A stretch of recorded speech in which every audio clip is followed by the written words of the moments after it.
Morning guys, कैसे हैं आप सब।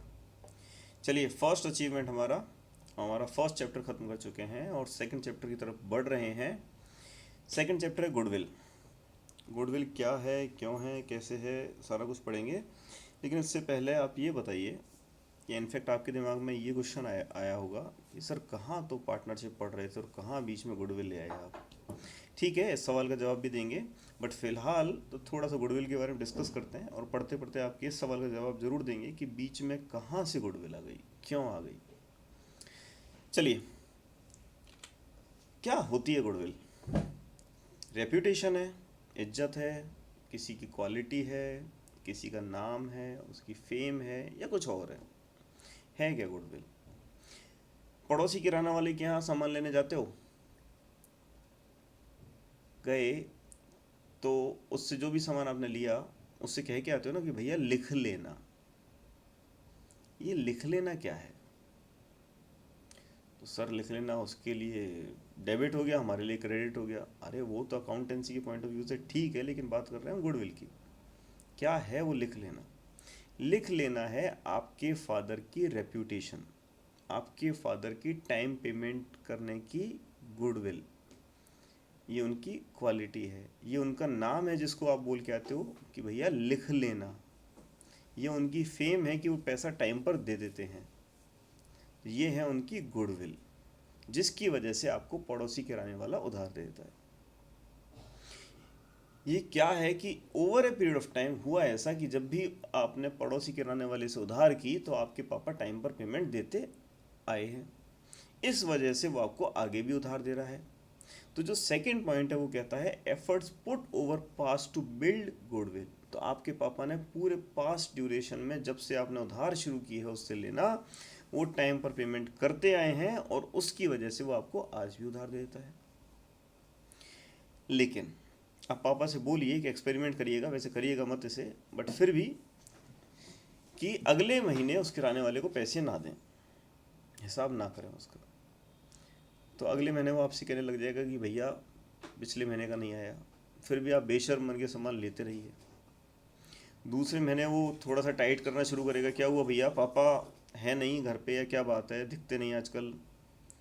फिर भी आप बेशर्म मन के सामान लेते रहिए। तीसरे महीने तो वो टाइट कर देगा और शायद आपको सामान ही ना दे। तो ये हुआ क्या। Goodwill was built over the years but spoiled overnight. 30 साल की, 50 साल की गुडविल आपने 3 महीने में खराब कर दी। या एक बार जाके उस दुकानदार से गाली गुल्ला कराइए, वो आपको वहीं सामान देना बंद कर देगा। क्या था ये, गुडविल स्पॉइल्ड ओवर नाइट। तो थी क्या ये हम बात कर रहे थे एक पर्सन की, आपके फादर की, जो गुडविल उन्होंने बिल्ड की थी। लेकिन अब हम इसी गुडविल को अगर बिजनेस के सेंस में ले जाएं, तो बिजनेस के लिए गुडविल एक वो फोर्स है, वो इनविजिबल पावर है, वो अट्रैक्टिव फोर्स है जो कि कस्टमर को अट्रैक्ट करती है और जिसकी वजह से बिजनेस को हायर सेल मिलती है और उसकी वजह से, ज़्यादा सेल की वजह से बिजनेस ज़्यादा प्रॉफिट अर्न कर पाता है। किससे ज़्यादा सेल सर, किससे ज़्यादा प्रॉफिट। अरे उसी तरह का बिजनेस अगर सिटी में, कंट्री में ऑपरेट हो रहा है, उसी इंडस्ट्री में ऑपरेट हो रहा है, तो उससे अगर आप कंपेयर करेंगे तो उसे हायर सेल मिलेगी। जैसे मारुति, मारुति ने क्या कर लिया, एक इमेज बिल्ड कर ली, एक अपनी गुडविल बिल्ड कर ली कि मारुति की कार रनिंग में चीप पड़ती है, इकोनॉमिक पड़ती है। कैसे पड़ती है, रनिंग कॉस्ट कम आती है, माइलेज ज़्यादा देती है, सर्विस सेंटर हर जगह है, पार्ट सस्ते मिल जाते हैं। इस वजह से मारुति को हायर सेल मिलती है। किससे, हुंडई से। किससे, टाटा मोटर्स से। इस वजह से मारुति के प्रॉफिट्स इनसे ज़्यादा रहते हैं। तो ये है क्या। तो goodwill is one thing that differentiates the new business and old established businesses. अच्छा, मैं मेरी कार की कंपनी ले आऊँ, क्या आप मुझसे कार ले लोगे। नहीं लोगे सर। क्यों लोगे, क्योंकि मैं आपको अकाउंट्स पढ़ाता हूँ। नहीं लोगे सर। सर आप लोगे मारुति की कार। क्यों, क्योंकि सर बहुत साल से है, हर जगह सर्विस सेंटर हैं, हमारे देखी भाली कंपनी है। ऐसे नहीं बोलते, देखी भाली कंपनी है। हमारे दादा भी जानते थे मारुति को, हमारे पापा भी जानते हैं मारुति को, और हम भी जानते हैं मारुति को। सर 3 जनरेशन जानती है मारुति को। इसलिए हम मारुति की कार ही खरीदेंगे, आपकी नहीं खरीदेंगे। तो मत खरीदना, पर गुडविल तो पढ़ लो मुझसे। ये है इसकी बुकिश डेफिनेशन, पढ़ लीजिए एक बार। Goodwill is an intangible asset which places an enterprise at an advantageous position due to which enterprise is able to earn higher profits, बात की थी हमने, without extra efforts. Without extra efforts को अगली लाइन में मैंने क्लियर किया हुआ है, it is so because the efforts made in past. अब एक्स्ट्रा एफर्ट नहीं डालने पड़ रहे आपको, आपने पास्ट में ही डाल दिए, और उसकी वजह से your enterprise comes in an advantageous position. Advantageous position मतलब higher sale and higher profit and customers first preference. ठीक है, बढ़े आगे। सर ये गुडविल बनी कैसे, हुआ कैसे ये काम? तो हुआ ऐसे कि आपने पास्ट में, मारुति ने पास्ट में कस्टमर्स को अच्छी सर्विस दी, अच्छी मेहनत की, उसकी वजह से कस्टमर सेटिस्फाई हुआ, कस्टमर लॉयल हो गया। आप तो अगर किसी को इकोनॉमिक कार खरीदनी है तो वो मारुति पे ही जाएगा। पिछली कार अच्छी चली थी, रीसेल वैल्यू भी अच्छी मिली थी, ज़्यादा परेशान भी नहीं किया था, सर्विस सेंटर भी बड़ा सस्ते में निपट जाता था, और इस वजह से अब आप अगली कार भी मारुति खरीदोगे। हालांकि वो बात अलग है, अब किया लेने जाओगे आप, बट फिर भी मारुति की लॉयल्टी ख़त्म नहीं होगी, मारुति के लिए रेस्पेक्ट ख़त्म नहीं होगी। अगर आपको कोई और ऑप्शन नहीं मिलता है या आपको उसी रेंज में जाना है तो आप हमेशा मारुति ही खरीदेंगे। तो इससे मारुति को क्या बेनिफिट हुआ, उनको हायर सेल मिली और उनकी प्रॉफिट्स हायर रहे। यही एक बिजनेस का टारगेट था जो उन्होंने अचीव किया। कैसे अचीव किया? पास्ट में एफर्ट्स डाल के, कस्टमर को सेटिस्फाई करके, उन्हें अपना लॉयल बना के और उनसे बार बार अपनी रिपीट परचेज करवा के। ठीक है, इसी को हम और एग्जांपल से समझते हैं। वॉलमार्ट, सबने नाम सुना हुआ है, अमेरिका का सबसे बड़ा रिटेल स्टोर, उसके बाद वर्ल्ड का भी शायद सबसे बड़ा रिटेल स्टोर हो गया है। इनके पास एक कॉन्सेप्ट है एवरीडे लो प्राइस, EDLP। ये क्या करते हैं, हर दिन कोशिश करते हैं कि पिछले दिन से सस्ता बेचें, EDLP, एवरीडे लो प्राइस।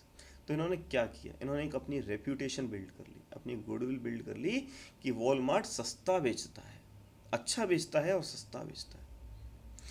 मैकडी पे आप गए खाने, क्या मिलता है वहाँ पे? सर लोकल टेस्ट मिलता है, ऐसा लगता नहीं कि हम अमेरिकन बर्गर खा रहे हैं, क्योंकि वो आलू हमारे यहाँ की लोकल की यूज़ करते हैं, ब्रेड हमारे यहाँ की लोकल की यूज़ करते हैं, इसलिए लोकल टेस्ट आता है।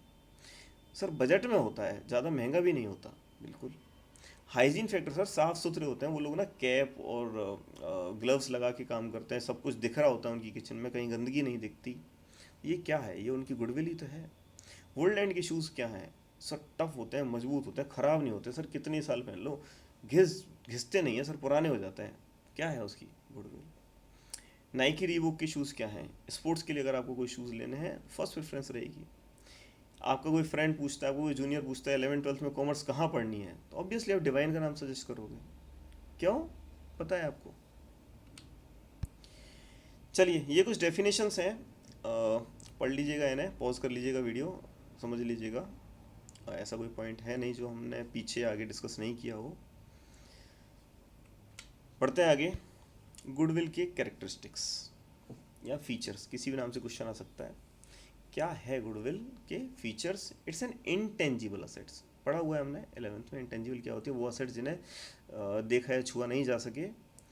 पर असेट्स क्या होती हैं? वो चीज़ें जिनका बेनिफिट हम फ्यूचर में लेने वाले हैं, जिनसे हमें फ्यूचर में बेनिफिट मिलने वाला है।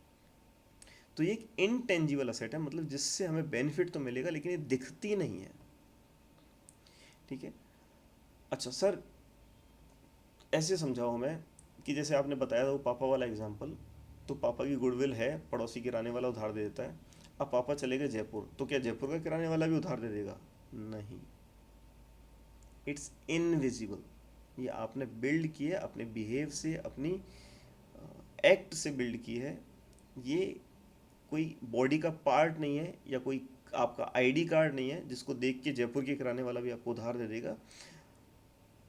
ये आपने अपने लोकल एरिया में बिल्ड की थी। अगर आपके पापा जयपुर बिजनेस करते हैं, जहाँ जिस भी सप्लायर से माल मंगवाते हैं, अगर उनको भी टाइम पर पेमेंट करते हैं तो वो भी पापा को उधार दे देंगे, तो ये रेप्यूटेशन वहाँ तक बिल्ड हो गई। ठीक है, तो इसका मतलब ये हुआ कि ये over a period of time build की जाती है लेकिन देखी और छुई नहीं जा सकती। ठीक है, इसका एग्जिस्टेंस बिजनेस से सेपरेट नहीं हो सकता। अगर आप मान लीजिए मारुति को बेच रहे हैं, मान लीजिए मारुति कंपनी मारुति को बेच रही है और आप खरीद रहे हैं उससे, तो आप क्या कहेंगे, सर कार की कंपनी तो मेरे पास है, मारुति सिर्फ अपनी गुडविल मुझे दे दे। पॉसिबल है क्या? नहीं है। मारुति की कंपनी, मारुति की फैक्ट्री, मारुति का ब्रांड नेम सब एक साथ मिलके गुडविल बनाता है। इसकी वैल्यू फर्म से अलग नहीं है, इसकी वैल्यू फर्म से सेपरेट नहीं है। आपके पापा ने अपनी गुडविल बनाई थी, आप पापा की गुडविल नहीं ले सकते, आपको अपनी बिल्ड करनी पड़ेगी। सर गुडविल की वैल्यू क्या होती है? ये वैल्यू हर जिसकी गुडविल है वो अपनी आकलन खुद करेगा, और जो उस गुडविल के लिए पेमेंट कर रहा है, खरीदने की बात कर रहा है उस कंपनी को या उसकी गुडविल को, तो उसके लिए उसकी वैल्यू अलग होगी। इसलिए इसका वैल्यूएशन हमेशा सब्जेक्टिव होता है। इसलिए इसके वैल्यूएशन के कई मेथड्स हैं जिन्हें हम आगे पढ़ने वाले हैं।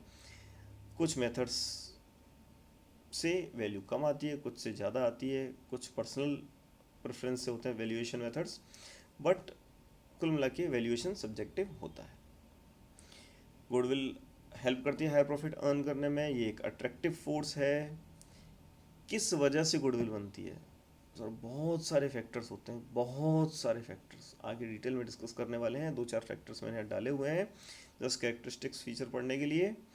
It's value is fluctuating, yes.